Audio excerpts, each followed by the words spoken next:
On entend toujours dire « ce qui importe, ce n'est pas la beauté extérieure, mais la beauté intérieure ». Eh bien, rien n'est plus faux que cette phrase. Si c'était le cas, pourquoi les fleurs feraient-elles tant d'efforts pour attirer l'attention des abeilles? Et pourquoi les gouttes de pluie se transformeraient-elles en arc-en-ciel quand elles rencontrent le soleil? Parce que la nature désire ardemment la beauté, et elle n'est satisfaite que lorsqu'elle peut être exaltée. La beauté extérieure est la partie visible de la beauté intérieure, et elle se manifeste par la lumière qui se dégage des yeux de chacun.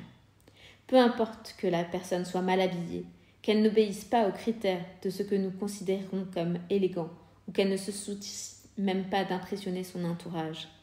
Les yeux sont le miroir de l'âme, et ils reflètent tout ce qui semble caché. Mais outre le pouvoir de briller, les yeux ont une autre qualité. Ils fonctionnent comme un miroir, et ils reflètent celui qui les admire. Ainsi, si l'âme de celui qui observe est noire, il verra toujours sa propre laideur. Comme tout miroir, les yeux renvoient à chacun de nous le reflet de son propre visage. La beauté est présente dans tout ce qui est créé, mais le danger réside dans le fait qu'en tant qu'être humain très souvent éloigné de l'énergie divine, nous nous laissons entraîner par le jugement d'autrui. Nous nions notre propre beauté parce que les autres ne peuvent pas, ou ne veulent pas, la reconnaître. Au lieu d'accepter ce que nous sommes, nous voulons imiter ce que nous voyons autour de nous. Nous cherchons à ressembler à ceux dont tout le monde dit qu'il est beau. Petit à petit, notre âme dépérit, notre volonté diminue, et tout le potentiel que nous avions pour embellir le monde cesse d'exister. Nous oublions que le monde est tel que nous l'imaginons. Nous n'avons plus la clarté de la lune et nous devenons la flaque d'eau qui la reflète. Le lendemain, le soleil évaporera cette eau et il n'en restera rien. Tout cela parce qu'un jour, quelqu'un a dit « tu es laid » ou bien un autre a déclaré « elle est jolie ». Avec 3 mots, ils ont pu voler toute la confiance que nous avions en nous-mêmes. Et cela nous rend laids, et cela nous laisse amers.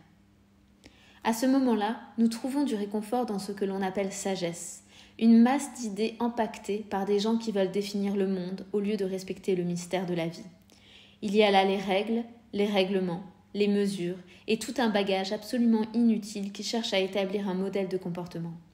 La fausse sagesse paraît dire « ne vous souciez pas de la beauté, parce qu'elle est superficielle et éphémère ». Ce n'est pas vrai. Tous les êtres créés sous le soleil, des oiseaux aux montagnes, des fleurs aux fleuves, reflètent la merveille de la création. Si nous résistons à la tentation d'accepter que d'autres peuvent définir ce que nous sommes, alors, peu à peu, nous saurons faire luire le soleil qui habite notre âme.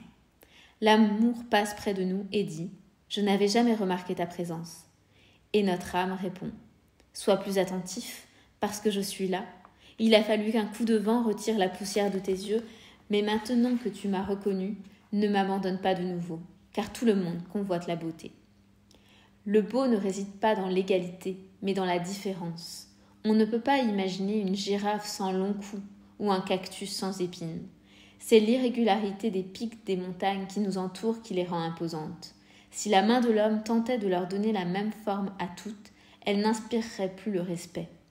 C'est justement ce qui paraît imparfait qui nous étonne et nous attire. Quand nous regardons un cèdre, nous ne pensons pas que les branches devraient avoir toutes la même taille. Nous pensons « il est robuste ». Quand nous voyons un serpent, nous ne disons jamais « il rampe sur le sol alors que moi je marche la tête haute ». Nous pensons « bien qu'il soit petit, sa peau est de plusieurs couleurs, son mouvement élégant et il est plus puissant que moi ». Quand le chameau traverse le désert et nous porte là où nous voulons aller, nous ne disons jamais « il a des bosses et ses dents sont affreuses ». Nous pensons « il est digne de mon amour pour sa loyauté et l'aide qu'il m'offre.